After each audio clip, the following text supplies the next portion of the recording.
The thunderous crack of a bullwhip split the morning air as Delilah Vance flinched, her auburn hair whipping across her face in the hot Arizona wind. It was 1878, and freedom seemed as distant as the horizon that stretched endlessly beyond Rattlesnake Ranch, the ironically luxurious prison where she had spent the last 2 years of her life.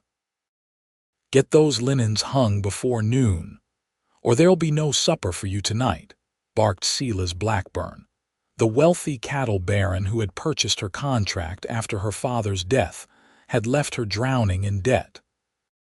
Delilah's fingers were raw from the harsh lye soap as she pinned the last sheet to the line. At 23, she had once dreamed of teaching in a proper schoolhouse, or perhaps marrying a kind man who would give her children to love. Instead, she found herself indentured to a man whose cruelty was matched only by his greed. "Yes, Mr. Blackburn," she replied, keeping her eyes downcast. She had learned early that meeting his gaze often invited unwanted attention. Blackburn circled her like a vulture eyeing wounded prey. "You do well to remember your place, girl. 2 more years on your contract unless you'd prefer to warm my bed instead." His yellowed smile made her stomach turn. "The contract will suffice," she answered firmly, though her heart hammered against her ribs. He laughed, a sound like stones grinding together. "Suit yourself. Pride won't keep you warm at night." With that, he mounted his horse and rode toward town, leaving a cloud of dust that settled on the clean sheets. Delilah watched him go, her fists clenched at her sides. The other house servants avoided her gaze as she walked back to the kitchen. They were a mix of indentured whites and Mexican workers, all bound to Blackburn's will through debt or desperation. "Don't let him see that fire in your eyes," cautioned Maria, the cook who had shown Delilah small kindnesses since her arrival. "Men like him enjoy extinguishing it." "What choice do I have, Maria? The judge upheld the contract. 2 more years of this." Delilah's voice trailed off as she began peeling potatoes for the evening meal. "There is always choice, Nina. Sometimes it just takes longer to find it." The weeks passed in a blur of endless chores and avoided confrontations. Delilah found small rebellions where she could reading books from Blackburn's library when he was away, teaching Maria's daughter her letters by candlelight, saving the tiny wages she earned in a tin box beneath a loose floorboard in her attic room. It was during one of Blackburn's extended trips to Tucson that the stranger arrived. Delilah was hauling water from the well when she heard hoofbeats approaching. She turned, shielding her eyes from the setting sun, to see a lone rider on a dappled gray stallion. Unlike Blackburn's flashy attire, this man wore practical clothes, faded denim, a simple cotton shirt, and a wide-brimmed hat pulled low. But there was nothing simple about the way he sat his horse or the watchful intensity in his eyes as he surveyed the ranch. "Evening, madam," he called, his voice carrying across the yard. "Name's Noah Xander. I'm looking for work." Something about his steady gaze made Delilah hesitate before answering. "Mr. Blackburn isn't here. He's gone to Tucson on business." Noah dismounted with the fluid grace of someone who'd spent more time in a saddle than on solid ground. "That's all right. I can wait." He led his horse toward the water trough. "Mind if I water my horse?" "Help yourself," Delilah replied, lifting her buckets. She was about to return to the house when his next words stopped her. "That looks heavy. Let me give you a hand." Before she could protest, he had taken both buckets from her, carrying them with ease. "Lead the way," he said. Delilah studied him as they walked. He wasn't as tall as some men, but his shoulders were broad, his arms corded with muscle. His face was weathered from the sun, but she guessed him to be no more than 30. Most striking were his eyes, a clear, intelligent blue that seemed to take in everything around him. "You picked an odd time to look for ranch work," she commented. Most hiring happens in spring, Noah shrugged. I go where the work takes me. Been hearing Blackburn's operation is expanding.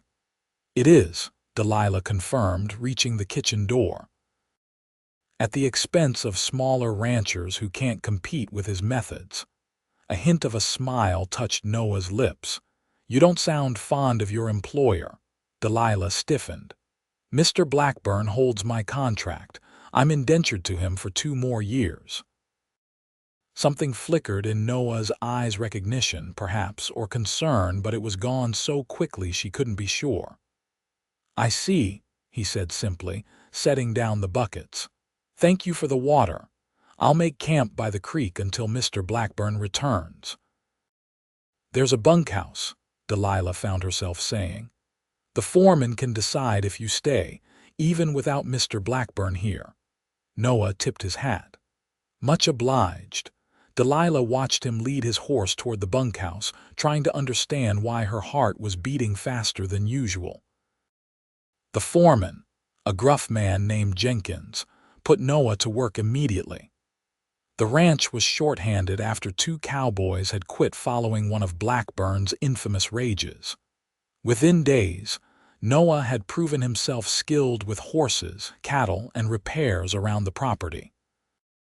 Delilah found herself creating reasons to cross paths with him, bringing water to the men working the corrals, hanging laundry near where he mended fences, walking to the orchard when she knew he'd be checking the irrigation ditches. On one such occasion, a week after his arrival, she found him replacing rotted boards on the hen house. Mr. Blackburn returns tomorrow, she said, setting down a basket of apples she'd collected. If you're hoping for permanent work. Noah hammered a nail with more force than necessary. I've heard stories about Blackburn in town, about how he treats his workers, his contracted help. Delilah's cheeks flushed. People talk too much. Sometimes they don't talk enough. Noah set down his hammer and faced her. How did you come to be indentured to him? She shouldn't have answered. Caution had kept her alive these past 2 years, but something about Noah's direct gaze made her want to speak the truth. My father was a doctor. He treated everyone, regardless of their ability to pay. When influenza swept through the territory 3 years ago, he worked himself to death caring for others. Delilah's throat tightened at the memory. After he died, I discovered he'd borrowed heavily from Blackburn to purchase medicines. The debt was enormous, and Blackburn offered the indenture as an alternative to losing our home and possessions. And the judge allowed this. Noah's voice had grown dangerously quiet. Blackburn owns the judge, along with most everyone else in the territory. Delilah picked up an apple, turning it in her hands. I was naive enough to believe I'd be treated fairly, that I could work off the debt with dignity. And instead, Delilah met his eyes. Instead, I learned what it means to be owned by another person. Noah stepped closer, close enough that she could see flecks of gray in his blue eyes. No person can own another. Not truly. Tell that to Mr. Blackburn, she whispered. Their conversation was interrupted by the dinner bell. Delilah hurried away, confused by the emotion stirring within her, fear of Blackburn's return, a strange trust in this man she barely knew, and something else she dared not name. Silas Blackburn's return cast a shadow over the ranch. He arrived with 3 rough-looking men Delilah had never seen before, their eyes cold and their gun belts worn in a way that suggested frequent use. From the kitchen window, she watched as Blackburn introduced the men to Jenkins. The foreman's face grew increasingly troubled as they spoke. Something's wrong, Maria murmured beside her. Those men are not cowboys. No, Delilah agreed. They're hired guns. Later that evening, as she served dinner in the main house, Delilah overheard snippets of conversation that confirmed her fears. The Henderson place will be yours by month's end, said one of the men, a tall figure with a pockmarked face. One way or another. I want it done clean, Blackburn replied, cutting into his steak. A fire, perhaps, something that looks accidental. And if they don't run? Blackburn's smile chilled Delilah to the bone. Then ensure they can't stay. The Hendersons were a family that had settled in the valley long before Blackburn arrived. Their modest ranch bordered his northern pastures, and they had steadfastly refused to sell despite increasing pressure. Delilah's hands trembled as she poured coffee. When she nearly spilled some on Blackburn, he grabbed her wrist, his fingers digging painfully into her flesh. "Clumsy girl," he hissed. "Perhaps you need a reminder of your position here." "I'm sorry, Mr. Blackburn," she managed, her pulse racing beneath his grip. "It won't happen again." He released her with a shove. "See that it doesn't. Now leave us." Delilah retreated to the kitchen, her mind racing. She had to warn the Hendersons somehow. They had 5 children, the youngest barely 4 years old. As she washed dishes, Noah appeared at the back door, ostensibly returning tools to the storage room adjacent to the kitchen. He caught her eye, tilting his head subtly toward the pantry. When Maria stepped outside to empty scraps for the pigs, Delilah slipped into the small room. Noah followed, closing the door partially. "What did you hear?" he asked without preamble. Surprised, Delilah whispered, "How did you know? Your face when you came from the dining room." "What are they planning?" Quickly, she relayed the conversation. Noah's expression hardened with each word. "I need to get word to the Hendersons," she concluded. "But Blackburn watches me closely. I can't leave the property without permission." Noah's hand brushed hers briefly. "I'll handle it. Stay clear of Blackburn and his men." He hesitated, then added, "Delilah, be careful. Don't give him any reason to focus on you." The warmth of her name on his lips stayed with her long after he'd gone. The next morning, Delilah was sweeping the front porch when she saw Noah and several other ranch hands riding out with the cattle. Blackburn emerged from the house behind her. "Admiring the view?" he asked, his breath hot on her neck. Delilah stiffened but continued sweeping. "Just ensuring the porch is clean, sir. That new hand, Xander, he asks too many questions." "I wouldn't know, sir. I have little interaction with the Cowboys."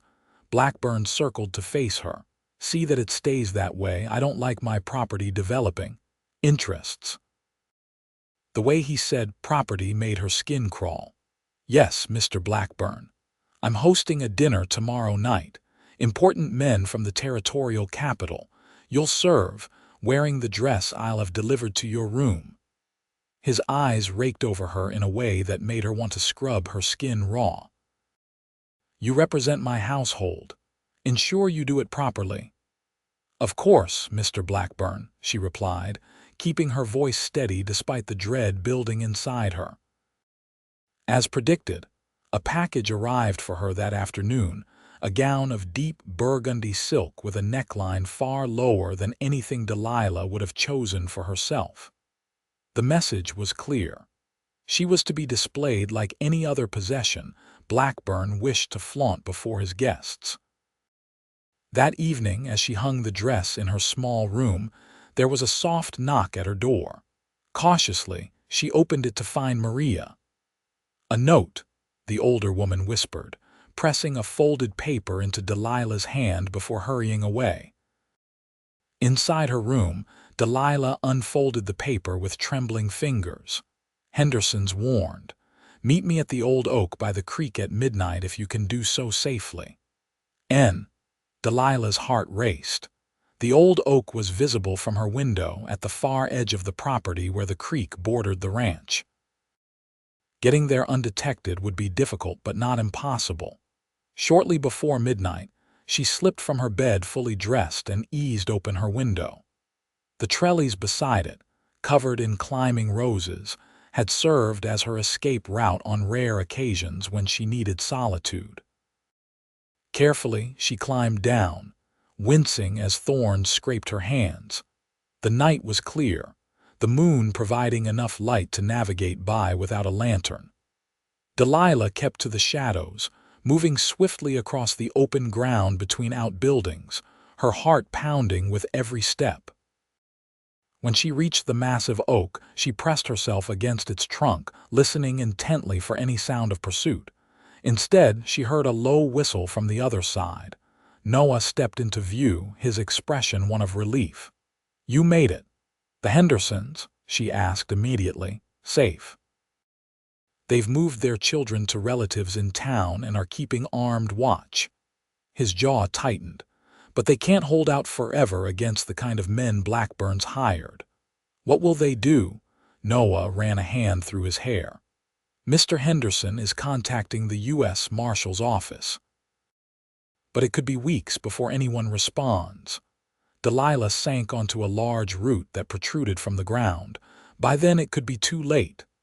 "That's not why I asked you to meet me," Noah said, his voice growing serious. "Delilah, I think you're in danger." She gave a bitter laugh. "I've been in danger since the day I signed that contract. This is different."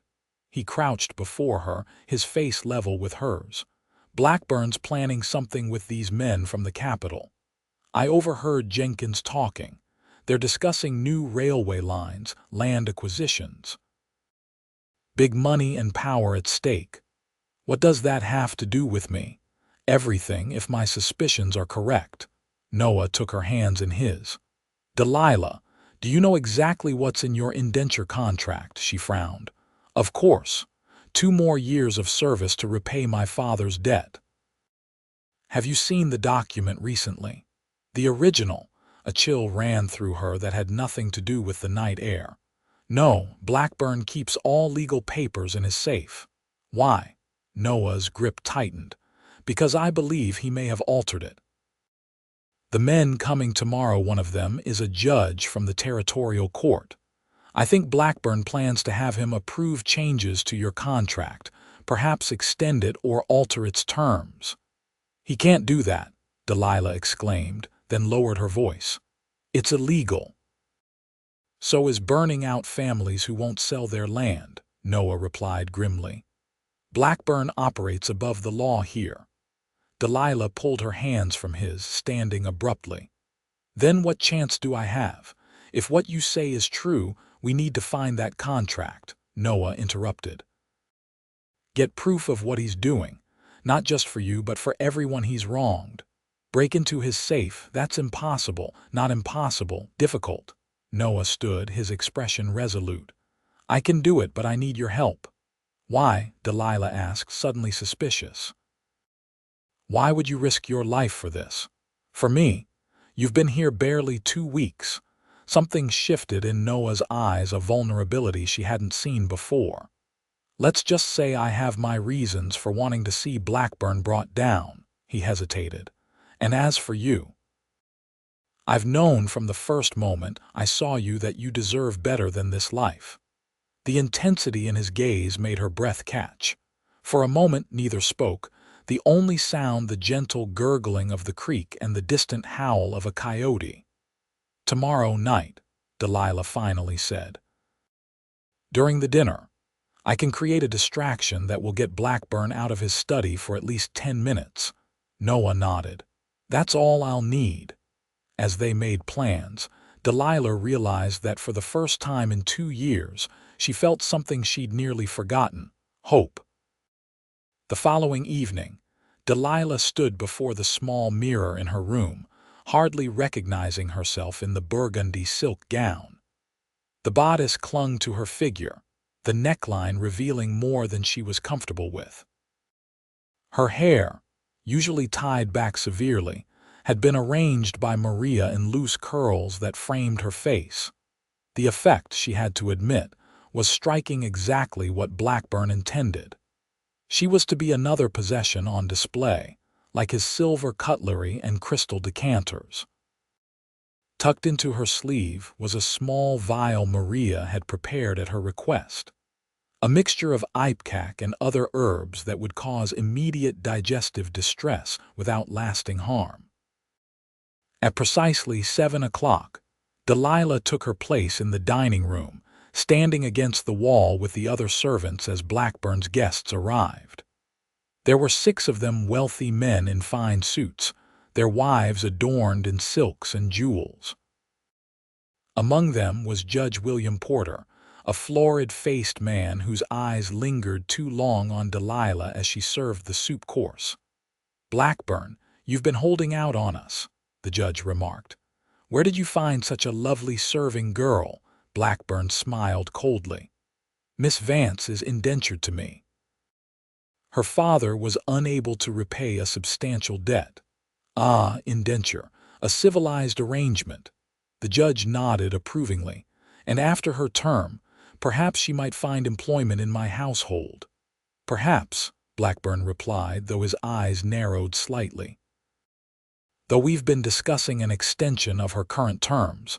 In fact, I'd hoped you might review the amended contract while you're here." Delilah nearly dropped the tureen she was carrying. Noah had been right.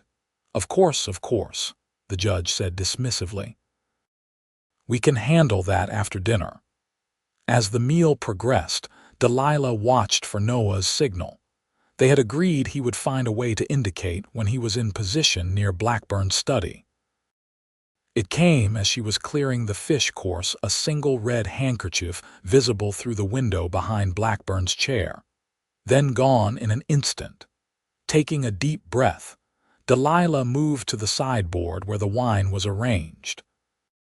Quickly, she emptied the vial into one of the decanters, the special reserve Blackburn had been boasting about all evening, meant for the after-dinner cigars.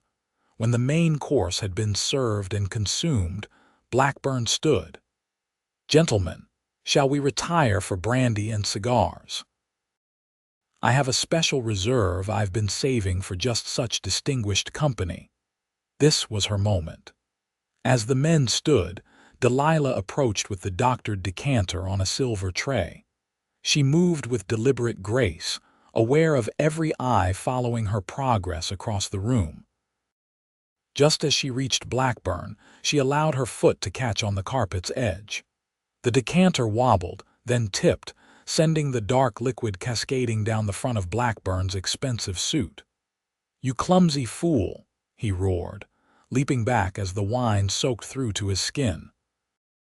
"I'm so sorry, Mr. Blackburn," Delilah exclaimed, making a show of trying to dab at the stain with a napkin.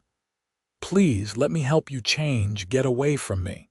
He shoved her roughly, sending her stumbling back against the wall. "Gentlemen, please proceed to the study. I'll join you momentarily after I change this ruined shirt." It had worked. As Blackburn stormed upstairs and the men moved toward the study, Delilah slipped away to the kitchen, her heart racing. Now everything depended on Noah. 10 minutes later, chaos erupted. One of the guests, a banker from Tucson who had helped himself generously to the wine throughout dinner, suddenly clutched his stomach and vomited spectacularly across Blackburn's Persian rug. His wife screamed. Another guest, who had also consumed the wine, began to experience similar symptoms. In the ensuing confusion, with servants rushing to assist and guests recoiling in horror, Noah appeared at Delilah's side in the hallway, his expression grim. "Did you find it?" she whispered. "Yes, and worse." He pressed a folded document into her hands. "Hide this. Don't look at it until you're alone." Before she could ask more, Blackburn's voice thundered from the top of the stairs. "What in God's name is happening down there?" Noah squeezed her arm once, then vanished toward the servants' entrance as Delilah hurried to assist with the chaos in the dining room. It was past midnight when Delilah finally retired to her room, the folded document burning a hole in her pocket throughout the long hours of cleaning and apologizing. 2 of the guests had been too ill to travel home and were installed in guest rooms, their wives fussing and accusing Blackburn of serving tainted wine. The judge, thankfully, had been among those who abstained, preferring whiskey to wine. Blackburn had been forced to postpone their business discussion until morning.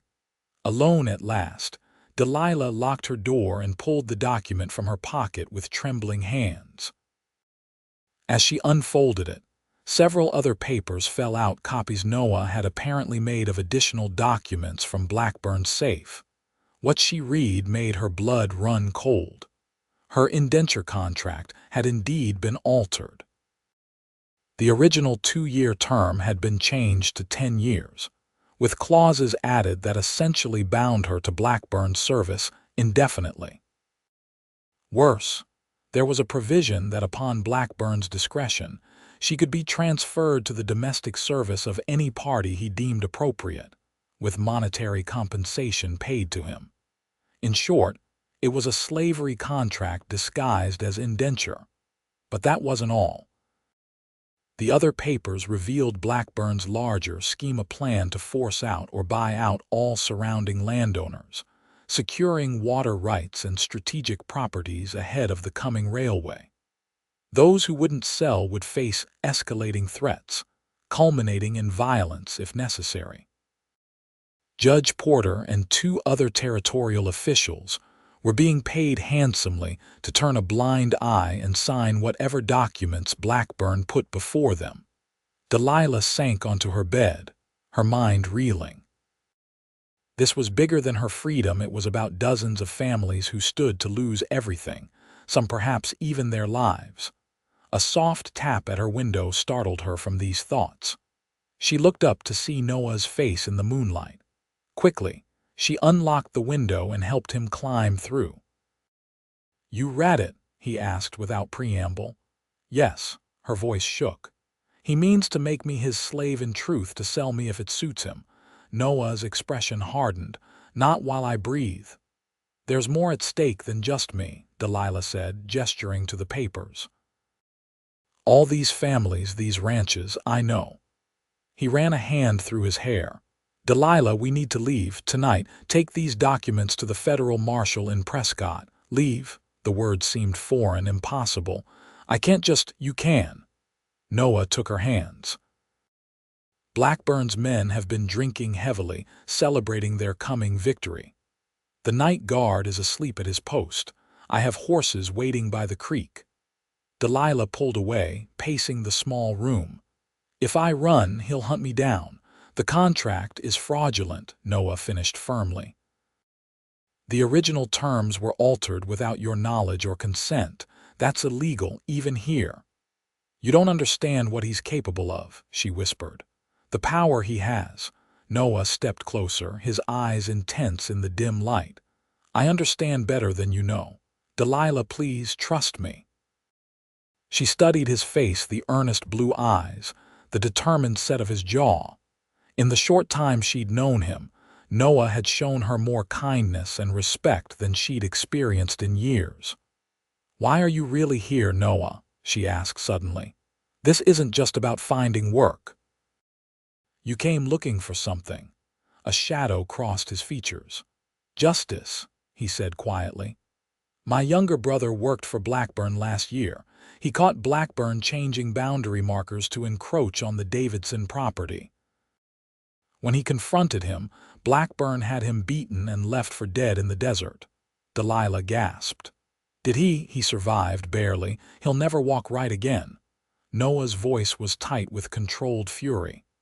"The local sheriff did nothing, said it was just ranch business.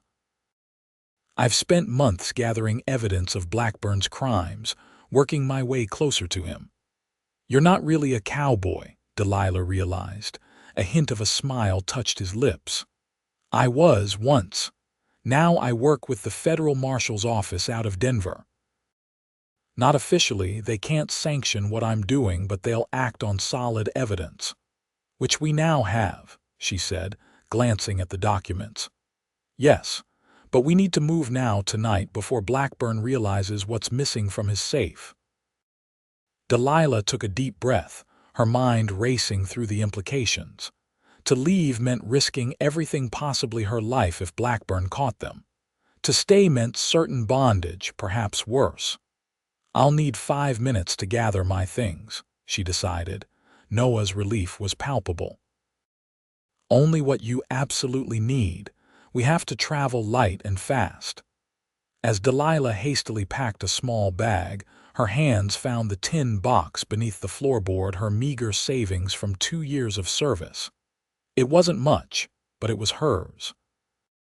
She tucked it securely into her bag alongside her mother's locket and a small leather-bound book of poetry her father had given her. Changing quickly into practical clothes, a simple blouse, sturdy skirt, and boots, she tied her hair back and wrapped a shawl around her shoulders against the night air. "Ready," she whispered. Noah helped her through the window and down the trellis. They moved silently through the shadows, avoiding the main yard where light spilled from the bunkhouse. In the distance, Delilah could hear raucous laughter. Blackburn's hired guns, still drinking and celebrating their coming conquest. When they reached the creek, 2 horses waited, already saddled. Noah helped Delilah mount a chestnut mare, then swung up onto his gray stallion. "We'll ride east along the creek until we hit the old mining trail," he explained in a low voice. "It's rougher terrain, but less likely to be watched." Delilah cast one last look at Rattlesnake Ranch, the place that had been her prison for 2 long years. Then, with a deep breath, she turned her horse east and followed Noah into the darkness. They rode hard through the night, stopping only briefly to rest the horses. By dawn, they had covered nearly 20 miles, following the winding creek before turning north toward the mountains. As the sun rose, Noah led them into a small canyon where a clear spring bubbled up among cottonwood trees. "We'll rest here for a few hours," he said, helping Delilah dismount.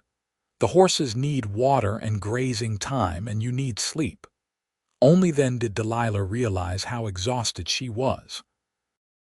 The adrenaline that had carried her through the night was fading, leaving her limbs heavy and her mind foggy. "What if they are already following us?" she asked, scanning the horizon anxiously. "They'll expect us to take the main road to Prescott," Noah replied, removing the horses' saddles. "This route is longer but safer. We should reach town by tomorrow evening." Delilah sank onto a sun-warmed rock, suddenly overwhelmed by the enormity of what she'd done. "I've never been truly free before," she said quietly. "Even before the indenture, I was bound by my father's debts, by the expectations of a woman's role." Noah paused in his work, studying her thoughtfully. "Freedom can be as frightening as it is exhilarating, especially when you've never had it. What will happen when we reach Prescott?" "If the marshal believes us, Blackburn will be arrested, tried for fraud at minimum, possibly worse depending on what else we can prove." Noah sat beside her, offering a strip of dried beef and a canteen of water from his saddlebag. "His assets may be frozen during the investigation. Those he's wronged could seek restitution." "And me?" Delilah asked, the question that had been haunting her since they fled. Noah's eyes met hers, serious and sincere. "You'll be free to go wherever you choose, do whatever you want with your life." The possibility was so vast it terrified her. "I don't even know what that would be anymore," she admitted. "You don't have to decide today," he said gently. "First, we focus on reaching Prescott safely." Delilah nodded, exhaustion finally overcoming her anxiety. Noah spread a blanket in the shade of a cottonwood, and she lay down, meaning only to rest her eyes for a moment. She awoke to the sound of birds singing and water flowing. For a disorienting moment, she couldn't remember where she was. Then reality rushed back: the escape, the documents, Noah. Sitting up quickly, she found him tending a small, nearly smokeless fire where coffee was brewing in a battered tin pot. "Good afternoon," he said, smiling at her startled expression. "You needed the rest." "How long was I asleep?" "About 5 hours. Don't worry, I've been keeping watch." He poured coffee into a tin cup and handed it to her. "We should move on soon. I'd like to make it to Miller's Crossing by nightfall." As they prepared to leave, Delilah noticed Noah repeatedly scanning the horizon, his expression growing increasingly troubled. "What is it?" she asked.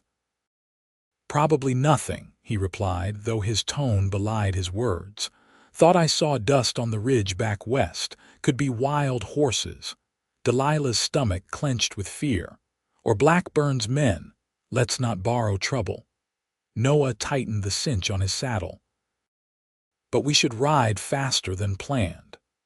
They mounted up and continued northward, keeping to rocky ground where possible to minimize their tracks. Noah set a punishing pace, and Delilah did her best to keep up, ignoring the aches developing in muscles unused to long hours of riding. By late afternoon, dark clouds had gathered to the west, and the air grew heavy with the promise of rain. "Is that good or bad for us?" Delilah asked as thunder rumbled in the distance. "Both," Noah answered. "Rain will wash away our tracks, but it also makes travel more difficult and dangerous, especially in this terrain." They pressed on as the storm approached, lightning flashing across darkening skies. The first heavy drops began to fall just as they crested a ridge overlooking a small valley. "There," Noah pointed to a cluster of buildings beside a swollen stream. "Miller's Crossing. We can shelter there tonight." As they descended toward the settlement, the skies opened in earnest. Within minutes, they were soaked to the skin, the trail beneath them turning to slick mud. Miller's Crossing proved to be little more than a trading post, a small stable, and a couple of rough cabins. A weathered sign swinging in the wind identified the largest building as Miller's General Store and Lodging. They left their horses in the stable with a taciturn old man who asked no questions beyond whether they could pay in coin rather than promises. Inside the store, a pot-bellied stove radiated welcome heat, and the smell of stew simmering made Delilah's stomach growl. A gray-haired woman looked up from behind the counter. "You two look like drowned rats. Storm caught you good, eh?" "Yes, madam," Noah replied, removing his sodden hat. "We're hoping for lodging tonight if you have it." "Got one room left," the woman said. $5 includes supper and breakfast. Noah hesitated, glancing at Delilah. "We'll need 2 rooms," the woman cackled. "Ain't got 2, it's 1 room or the stable with your horses." Delilah stepped forward. "1 room will be fine," where she faltered, uncertain what to call themselves. "Married," Noah supplied smoothly. "Just yesterday. Mrs. Miller, is it? We're the Xanders." Delilah's cheeks heated, but she managed a smile that she hoped appeared newly wedded rather than panicked. Mrs. Miller's expression softened. "Well, ain't that sweet? Congratulations to you both." "Rooms upstairs, last door on the left. Get yourselves dried off and supper's in an hour." As they climbed the narrow stairs, Delilah whispered, "Married, sorry," Noah murmured back. Seemed the simplest explanation. "I'll sleep on the floor." The room was small but clean, with a narrow bed, a washstand, and a single chair. A window overlooked the muddy street, now deserted as the rain continued to fall in sheets. Delilah stood awkwardly in the center of the room, acutely aware of her wet clothes clinging to her body and Noah's presence behind her. "I'll step out while you change," he said, as if reading her thoughts. "Into what?" she asked practically. "Everything I have is soaked." Noah rummaged in his saddlebag and produced a clean, if well-worn, shirt. "This should work until your things dry." Gratefully, she took the offered garment. Noah excused himself, promising to return in 10 minutes. Alone, Delilah peeled off her wet clothes and hung them near the room's small stove. Noah's shirt fell to her mid-thigh, the sleeves extending well past her fingers until she rolled them up. The fabric smelled of soap and something distinctly male that she found oddly comforting.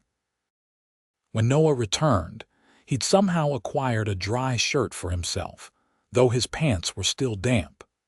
He averted his eyes from her bare legs, focusing instead on spreading their remaining wet garments around the stove. "Mrs. Miller says there are no strangers in town besides us," he reported. No riders have come through today. You think we lost them? Delilah asked hopefully. Maybe. The storm might have forced them to seek shelter elsewhere. He didn't sound entirely convinced. We should still leave at first light tomorrow. Supper was served in a small room adjoining the store. Hearty venison stew, cornbread, and strong coffee. Besides the Millers, the only other guests were a traveling peddler and an elderly prospector, neither of whom showed much interest in the supposed newlyweds. After the meal, Noah and Delilah retired to their room. True to his word, Noah made himself a pallet on the floor using spare blankets Mrs. Miller had provided. "You should take the bed," Delilah protested. "You've barely slept." "I'm fine," he insisted. "I've slept on worse than this." Thunder continued to crash outside, rain lashing against the window. Despite her exhaustion, Delilah found sleep elusive. She lay in the darkness, listening to Noah's steady breathing from his place on the floor. "Noah," she whispered after a while, "are you awake?" "Yes," came his immediate reply. "I'm scared," she admitted, the confession easier in the dark. "Not just of Blackburn finding us, of what comes after. I don't know how to be free." She heard him shift position. "Freedom isn't something you need to learn, Delilah. It's your natural state. It's the constraints that are artificial. But what will I do? Where will I go? I have no family, no home." "You'll have choices," he said softly, "and time to make them. No one's expecting you to have all the answers right away." A particularly violent thunderclap shook the building, making Delilah flinch. "And what about you?" she asked. "After we reach Prescott and deliver the documents, what then?" There was a long pause before he answered. "I'll see justice done for my brother after that. I don't know. I've been so focused on bringing Blackburn down, I haven't thought much beyond it." Another silence fell between them, filled only by the storm's fury outside. "Noah," she ventured again. "Yes, thank you for everything." She couldn't see his face in the darkness, but she heard the smile in his voice when he replied. "Get some sleep, Delilah. Tomorrow will be a long day." Dawn broke clear and bright, the storm having blown itself out during the night. Noah was already up and dressed when Delilah awoke, their now dry clothes folded neatly on the chair. "Mrs. Miller says the creek's running high from the rain," he reported as Delilah dressed behind a makeshift screen. "We'll need to cross upstream where it's shallower." They ate a quick breakfast of eggs and biscuits, then retrieved their horses from the stable. The muddy roads would slow their progress, but Noah seemed confident they could still reach Prescott by nightfall. As they mounted up, Mrs. Miller appeared with a bundle wrapped in oilcloth. "Some food for your journey," she said, handing it to Delilah. "And congratulations again on your marriage." Delilah thanked her, guilt twisting in her stomach at the deception. But their safety depended on anonymity, on leaving no trail that Blackburn could follow. They rode north along the swollen creek until they found a fordable crossing, then turned northwest toward Prescott. The sun warmed their backs as the terrain gradually changed from desert scrub to pine-covered foothills. Around midday, they paused in a small clearing to rest the horses and eat some of Mrs. Miller's provisions: bread, cheese, and dried apple slices. "We're making good time," Noah observed, studying the position of the sun. "Another 6 hours should see us in Prescott." Delilah nodded, chewing thoughtfully. "What will you tell the marshal about how you obtained the documents?" Noah's expression turned serious. "The truth, that I was investigating Blackburn on behalf of multiple victims, including my brother. That you helped me access evidence of crimes too serious to ignore." "Will I be in trouble for running from my contract?" "No," he said firmly. "That contract was fraudulent, and even if it weren't, helping expose criminal conspiracy would outweigh any breach of contract." Something in his tone made Delilah study him more closely. "You've thought about this a lot." Noah met her gaze. "I wouldn't have involved you if I thought it would put you in legal jeopardy, Delilah. I promise you that." The sincerity in his eyes made her breath catch. In that moment, she realized how much she had come to trust this man, trust him not just with her safety but with her future. They were about to resume their journey when Noah suddenly stiffened, his head turning toward the south. "Do you hear that?" Delilah listened. At first she heard nothing but the wind in the pines and birds calling. Then she caught at the distant rhythm of hoofbeats, more than one horse moving fast. "Riders," she whispered, fear clutching at her heart. Noah was already moving, gathering their things. "Could be anyone," he said, though his actions betrayed his concern. "But we shouldn't take chances. Mount up." They rode hard for the next hour, pushing their horses as much as they dared on the muddy trail. Occasionally, Noah would halt briefly, listening intently before urging them onward. "Are they still behind us?" Delilah asked during one such pause. Noah's face was grim. "Yes, and gaining. Their horses are fresher." "Is it Blackburn's men? Can't be sure. But 3 riders moving with purpose in the same direction we're headed. I'm not willing to bet otherwise." They pressed on, but Delilah could tell their horses were tiring. Her mare's breathing had grown labored, foam flecking its neck despite the cool air. "We can't outrun them," she finally said as they crested yet another hill. Noah pulled up, surveying the landscape with a tactician's eye. "No," he agreed, "but we might outsmart them." Below them stretched a valley split by a rocky ravine. The trail they were following descended gradually before crossing a narrow wooden bridge over the ravine. "There," Noah pointed to a dense stand of pines about 100 yards from the bridge. "We'll leave the trail there, double back into those rocks. Let them pass by while we hide." It was risky, but with their mounts tiring and the pursuit gaining ground, they had few options. They descended into the valley, and when they reached the pine grove, Noah led them off the trail into the trees. They dismounted, leading the horses deeper into the grove until they reached a jumble of boulders that offered good concealment. From this vantage point, they could see the trail and bridge while remaining hidden. "What if they see our tracks leaving the trail?" Delilah whispered. "The ground is rocky here, not much to track." Noah unslung his rifle from his saddle. "Besides, they're riding hard. Might not be looking that closely." They settled into their hiding place, the minutes stretching painfully as they waited. Delilah found herself holding her breath at every sound, her heart pounding so loudly she feared it might give away their position. Finally, they herded horses approaching at a gallop. Noah put a steadying hand on her arm as 3 riders came into view. Even from a distance, Delilah recognized 2 of them Blackburn's hired guns, the same men who had been at the ranch. The third was Blackburn himself, his face set in a mask of fury as he drove his horse mercilessly forward. "He came himself," she breathed, shock and fear mingling in her veins. "He couldn't trust anyone else with this," Noah murmured. "Too much at stake." They watched as the 3 riders thundered across the bridge and continued up the trail on the far side of the ravine, unaware of their quarry hiding nearby. "Now what?" Delilah asked when the sounds of pursuit had faded. "We wait a bit longer to make sure they don't double back, then continue to Prescott." Noah's expression was troubled. "But we'll have to be even more careful now.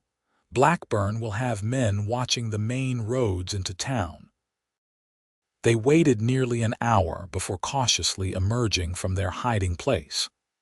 Rather than returning to the main trail, Noah led them along the edge of the ravine, moving parallel to the trail but out of sight of anyone who might be watching it. The going was slower this way, forcing them to navigate around rocky outcroppings and dense thickets. The sun was already low in the sky when they finally rejoined the trail several miles closer to Prescott. "We won't make it to town before dark," Noah observed, checking the weary horses. "But we should reach Thompson's ranch. The owner's an honest man who does business with the marshal's office. We'll be safe there for the night." Delilah nodded, too exhausted to argue. The tension of the day had drained her more than the physical exertion.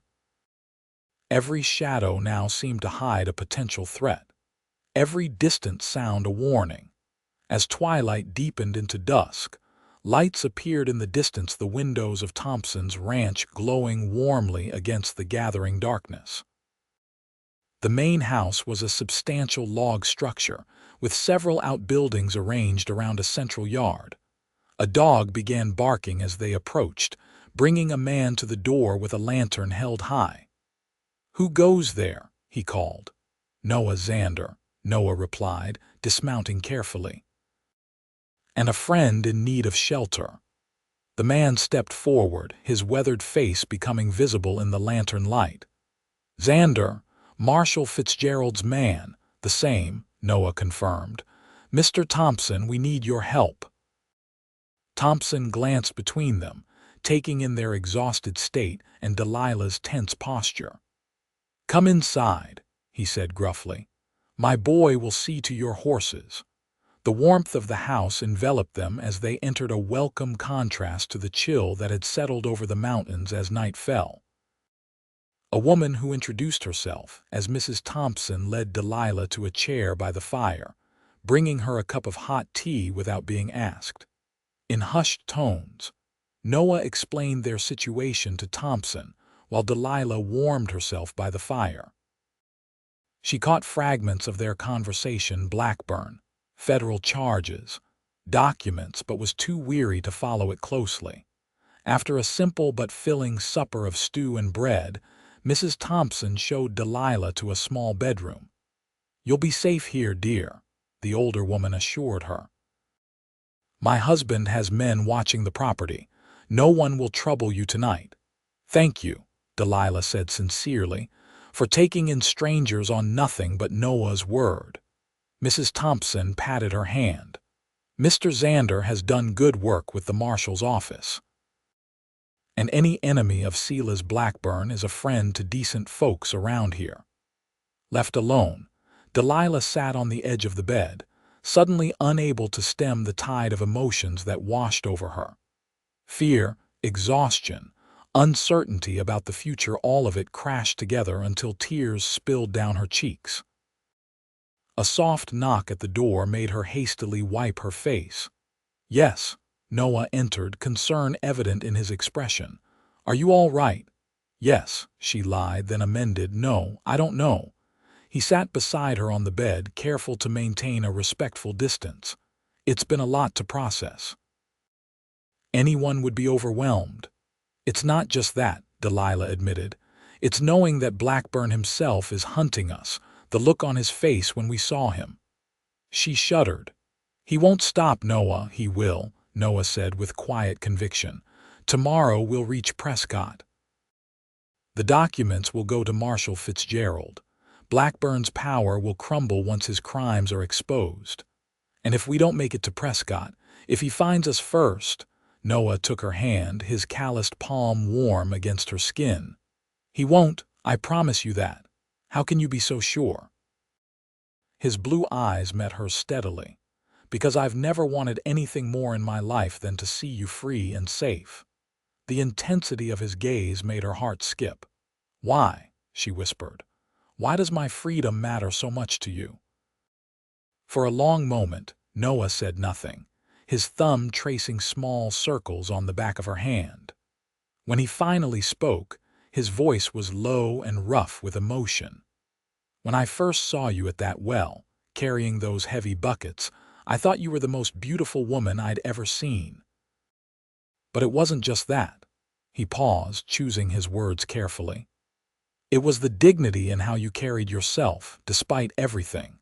The kindness you showed to others, even when no one showed it to you. The fire in your eyes that Blackburn couldn't extinguish, no matter how hard he tried." Delilah's breath caught in her throat. "Noah, I didn't plan to care for you," he continued. "It complicated everything, but I couldn't help it." His eyes searched hers. "And now the thought of you returning to that life, or worse. I can't bear it, Delilah." Without thinking, she raised her free hand to his cheek. "And what of your life? After this is done?" Noah turned his face slightly, his lips brushing her palm in a gesture so tender it made her tremble. "I don't know what my life looks like without this mission that's driven me for so long. But I know I want you in it, if you'll have me."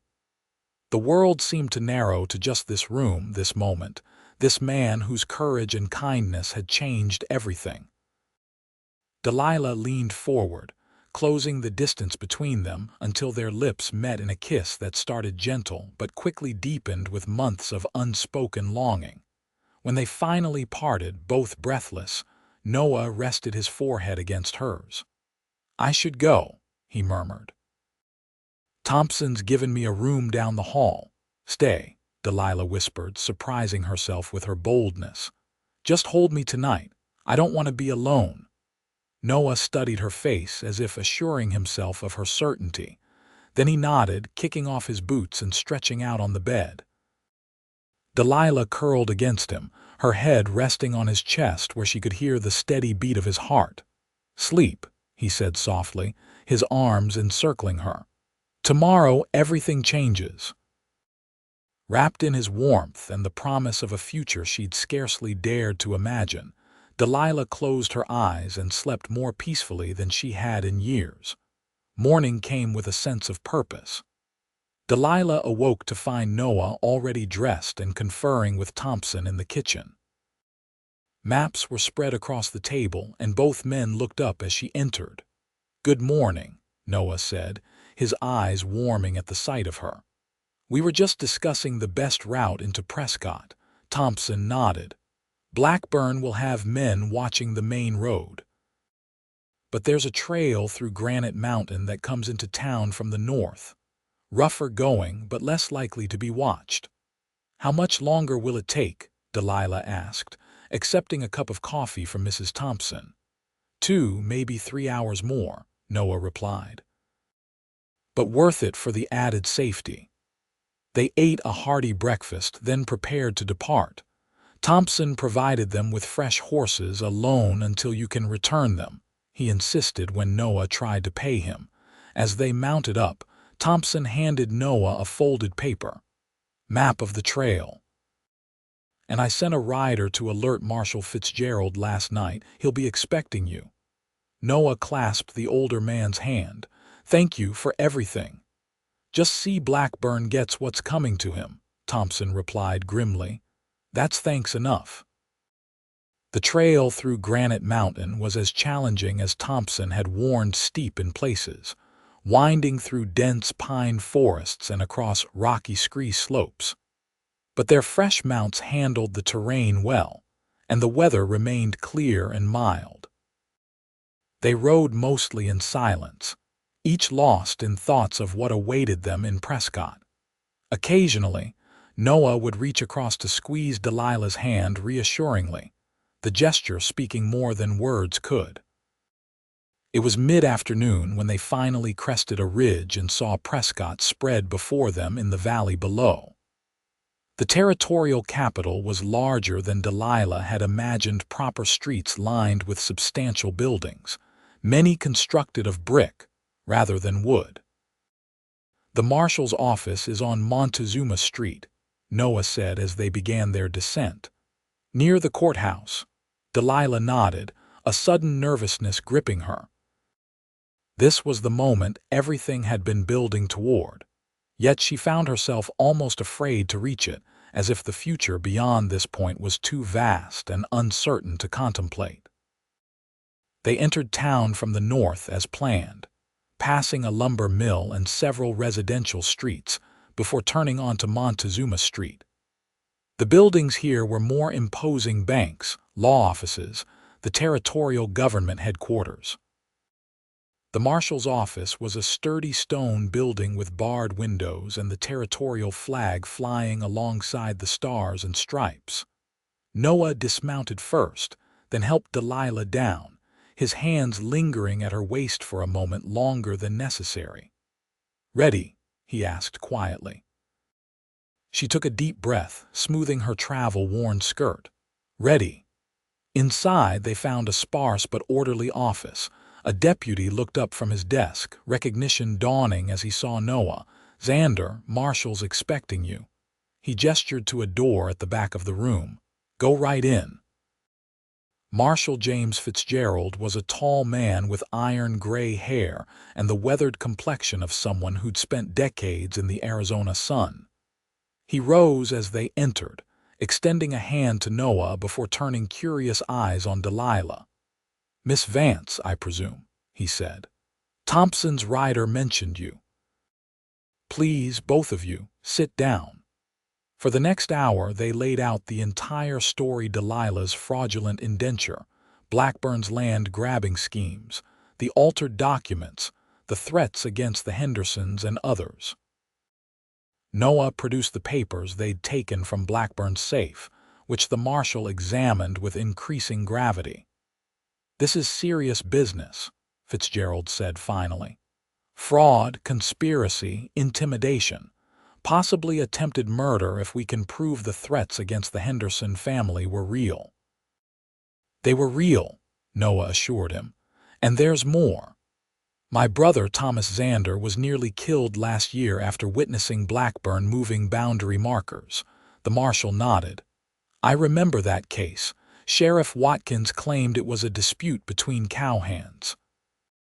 "Watkins is in Blackburn's pocket," Noah said flatly. "Many are," Fitzgerald sighed. "Which makes this complicated. Blackburn has friends in the territorial government, powerful friends who won't appreciate him being arrested." Delilah felt cold fear creeping back into her heart. "Are you saying you won't act on this evidence?" "No, madam, I'm not saying that at all." The marshal's eyes hardened. "I'm saying we need to do this by the book. No mistakes, no procedural errors that could give him a way to wriggle free."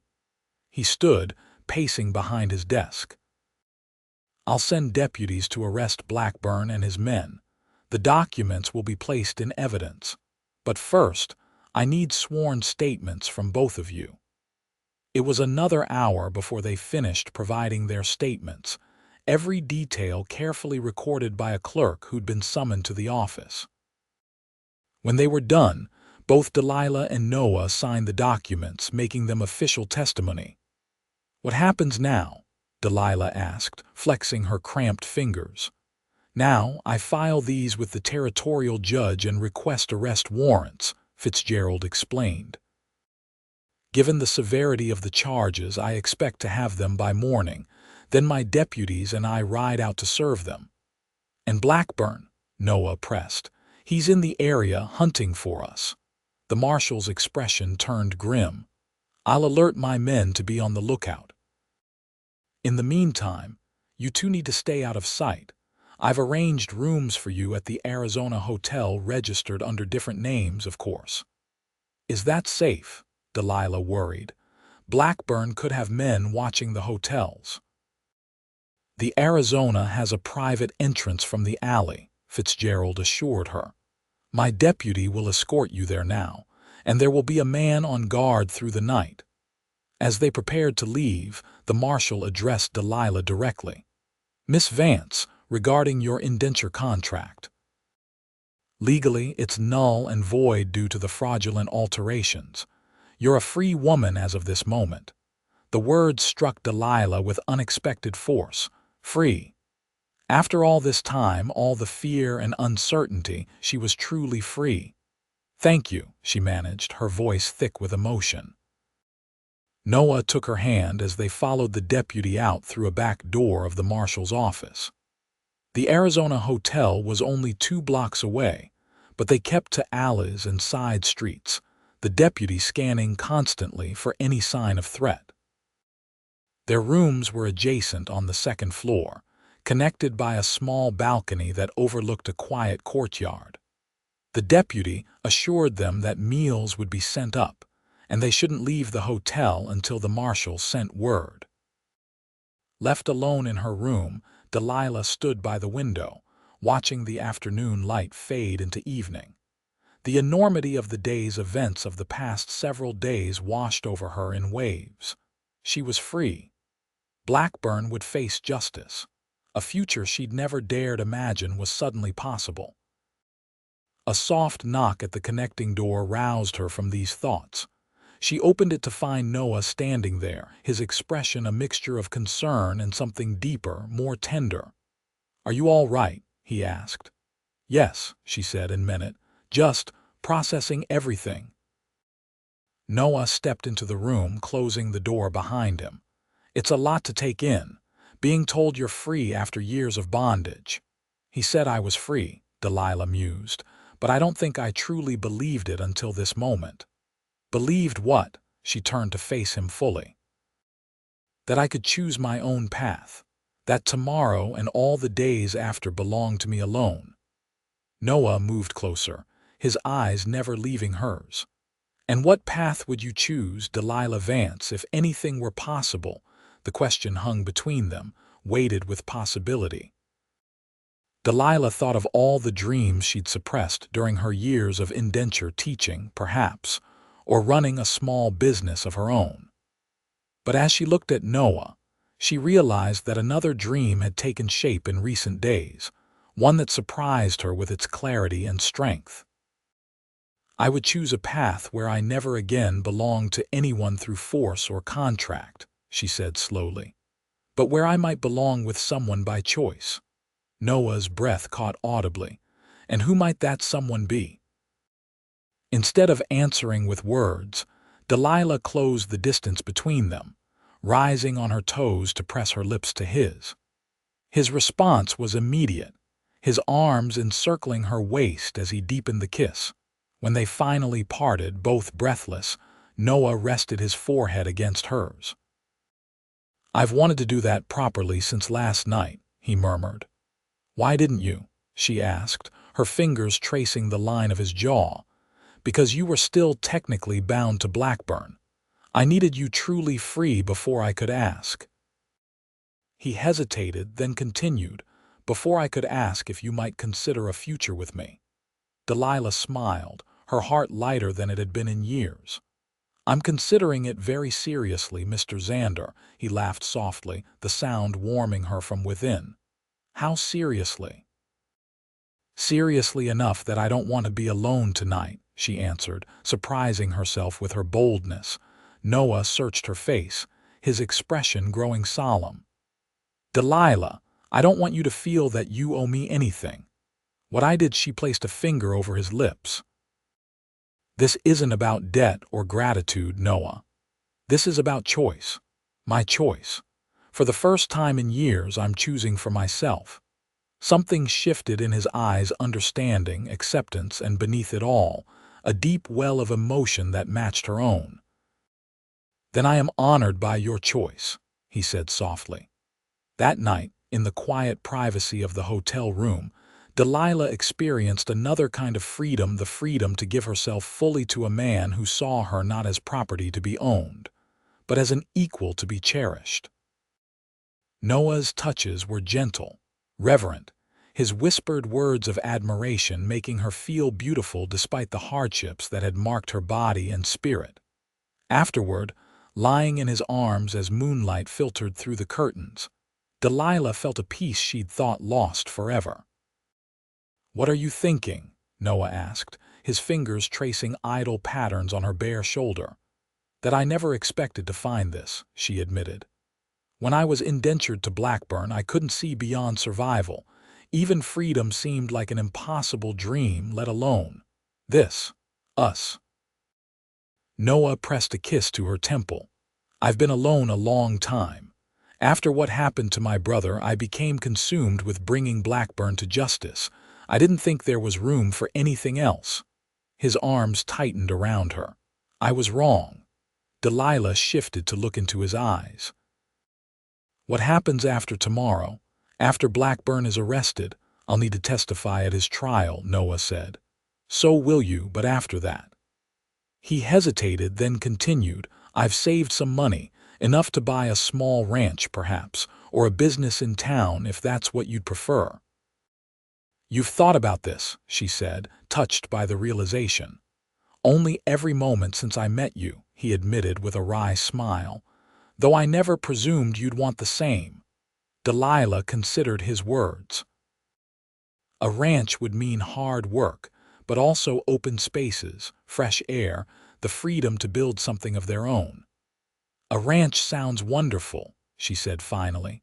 Somewhere with good water and room for a garden, maybe not too far from a town where I could teach sometimes. Noah's face lit with a smile that made her heart skip. I know just the place, south of here in the Verde Valley. Beautiful land, plenty of water, close enough to Prescott for supplies but far enough to be our own. Our own, Delilah repeated, savoring the phrase. I like the sound of that. They talked long into the night, sketching the outlines of a shared future that had seemed impossible just days before. Eventually, they drifted to sleep in each other's arms, secure in the knowledge that whatever tomorrow brought, they would face it together. Dawn had barely broken when a sharp knock at the door jolted them awake. Noah was instantly alert, reaching for his gun on the nightstand. "Marshall's office," called a voice from the hallway. Quickly pulling on their clothes, they opened the door to find one of Fitzgerald's deputies, his expression urgent. "Marshall needs you both at the office right away," he said without preamble. "There's been a development." 20 minutes later, they stood in Fitzgerald's office, tension thick in the air as the marshal delivered his news. "Blackburn returned to his ranch late last night," he began, his tone grave. "According to our informant, he was in a rage, tearing the place apart looking for something." "The documents," Noah guessed, presumably. When he couldn't find them, he apparently flew into a greater fury, started accusing his men of betrayal, threatened several at gunpoint. Fitzgerald paused, his expression troubled. "One of his hired guns man named Carter took exception to being called a traitor. There was a shootout." Delilah gasped. "Is Blackburn?" "Dead," the marshal confirmed. "Shot multiple times. Carter was killed too, along with one of the ranch hands who got caught in the crossfire." A complex mix of emotions washed over Delilah: relief that Blackburn could never threaten her again, regret that he would escape formal justice, sorrow for the innocent ranch hand. "What does this mean for the case?" Noah asked. "The fraud charges die with Blackburn," Fitzgerald said. "But the evidence you brought still matters. It proves the indenture contract was fraudulent, which means Miss Vance is legally free, and it will help resolve the land disputes in favor of the rightful owners. And his accomplices, the judge, the others who helped him." The marshal's smile was grim. "They'll still face charges.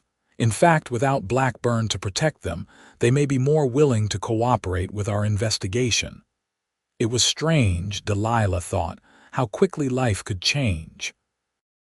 A week ago, she had been a servant in Blackburn's household, bound by a fraudulent contract with seemingly no escape.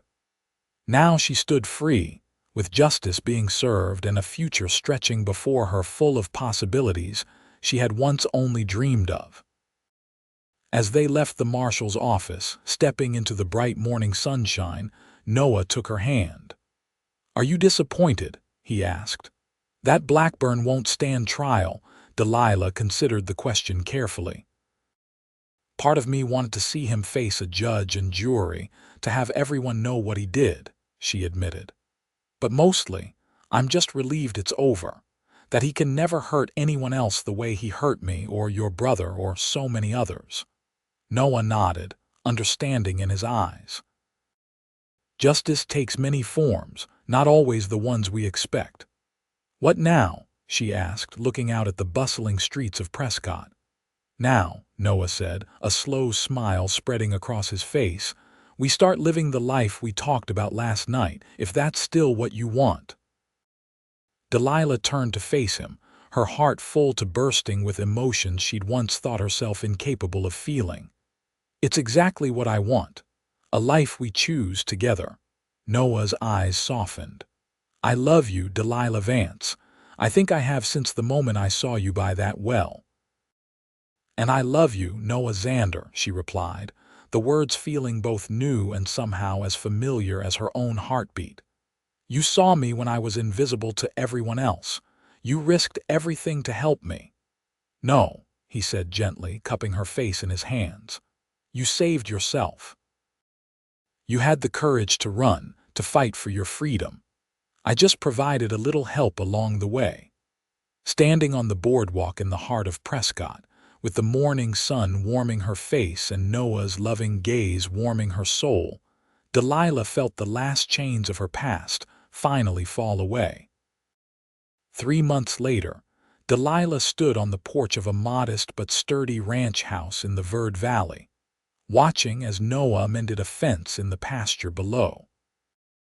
True to his word, he had found them a beautiful piece of land, 40 acres with a year-round creek, good grazing land, and a small apple orchard that promised a bountiful harvest in the fall.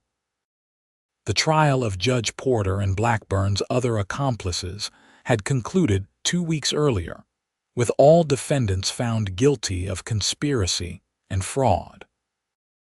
The Hendersons and other families who had suffered under Blackburn's schemes had reclaimed their rightful properties, and the territorial government had appointed a special commission to review all land transactions associated with the former cattle baron.